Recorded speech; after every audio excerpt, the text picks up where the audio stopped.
Hey everybody, it's Sadie here. Welcome back to my channel.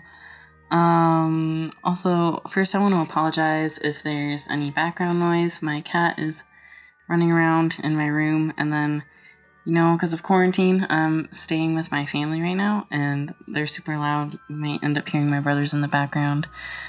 But there's not really much I can do about that, so.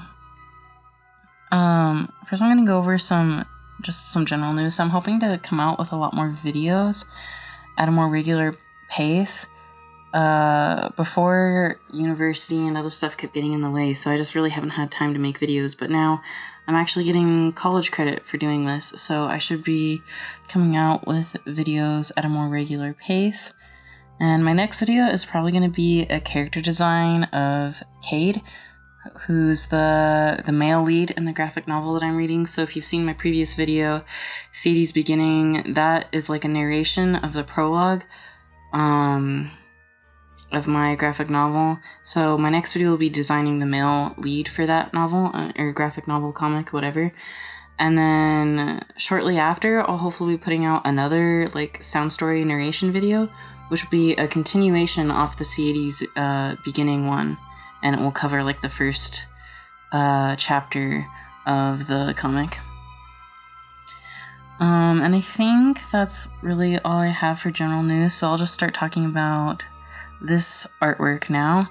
I was recently looking at a bunch of my old art, and I saw this line art that I did back in October 2017, and I was doing those drawing prompt things where every single day I would draw a witch based on the word that I was given, and I didn't get very far, but one of the ones that I did was based off the word garden, and so I wanted to redo that line art that I did and see how far I've improved in my art. So I'll put a comparison of the two right here. And I wanted to color this one just because, I don't know, that's more fun. Coloring's fun. So I think this piece took... it was about 4.5 hours for coloring and line art, and then sketching, I don't know, I didn't record the sketching process, but that was probably an hour or so, I think, and then, on top of that, gathering references and whatnot. And for this, I'm using Clip Studio Paint, and this is only my second time really using Clip Studio Paint for a project, so I'm not that used to it yet. Before I was always using Photoshop. I think the first project I used Clip Studio Paint on was I was doing a comic for one of my classes at university. I was making an anxiety comic, and I would do the art in Clip Studio Paint, but the one thing I really don't like about Clip Studio Paint is the text. I don't like the text tool. I don't feel like it's as intuitive as it is in Photoshop, and I don't like that I can't save, if I save a PDF in Photoshop, I can keep the text information, so you can still highlight and copy the text afterwards, but you can't do that with Clip Studio Paint. It flattens all of your layers, all the text information is lost, which I guess is fine if you think about, if you're making comics for print, you don't need that text to be interactive still. But for a webcomic, you might want your text to be interactive. So that's kind of annoying. That's one of the things I don't really like about Clip Studio Paint. But then other than that, it's pretty good. I still haven't actually tried doing a vector line art in Clip Studio Paint.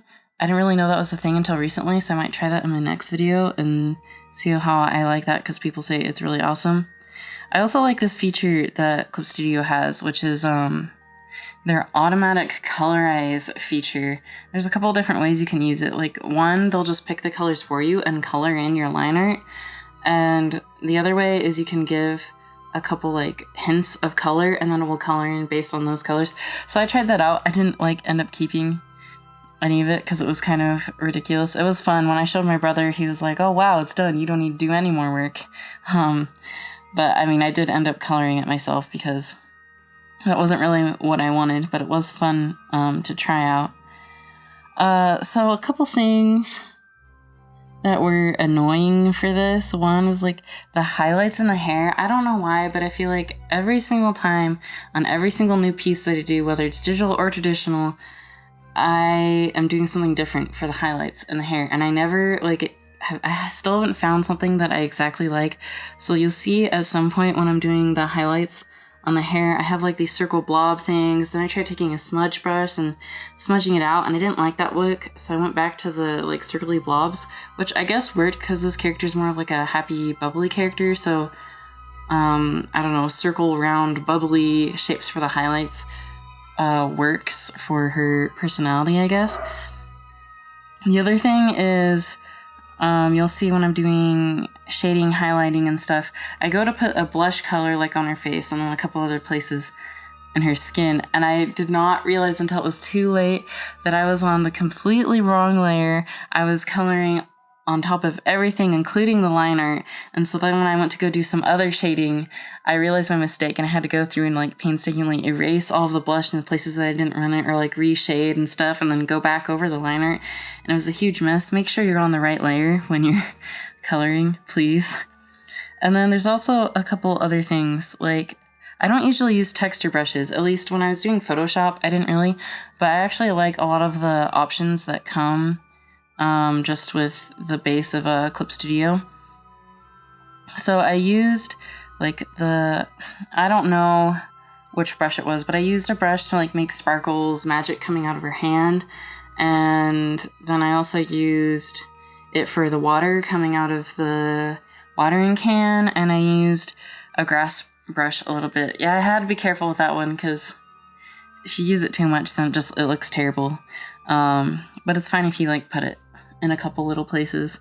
And then, I don't know, I made the sparkles, like the magic coming out of her hand, green because she's a garden witch and she's supposed to be, I don't know, like nature magic. I don't know, green just made sense, but it didn't look very good. So after I finished recording, I went back and changed that to pink. And then for some reason when I was shading the clouds, I thought, oh, let's do something fun and shade the clouds with a really light pink. And that looked terrible after I was done recording. So I just switched it to a light gray. And then I also had to go in and fix a bunch of like pixels that I had missed, especially when coloring the plants because they were so tiny. It was really annoying to try and get the green where I wanted it and not get it outside of the lines. And it was a huge mess, but I fixed it up afterwards, so it was fine.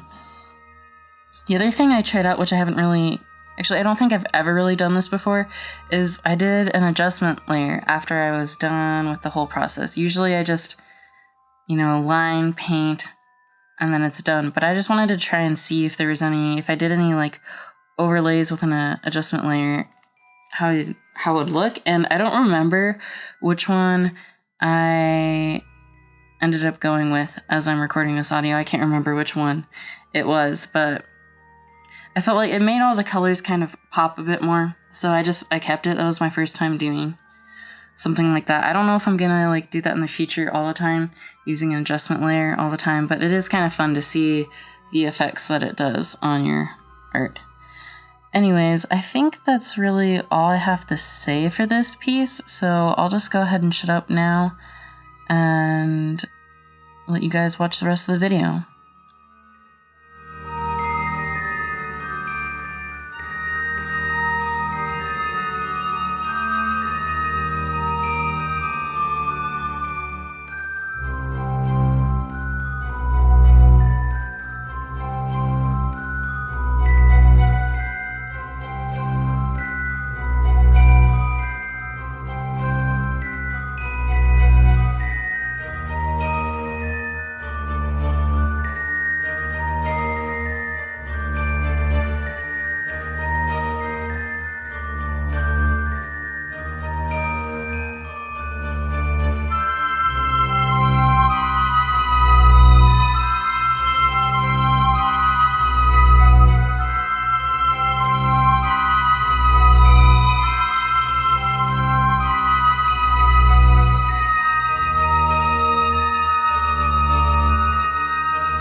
Okay, so that is the finished piece for Garden Witch.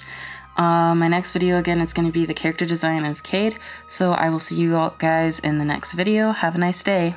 Bye!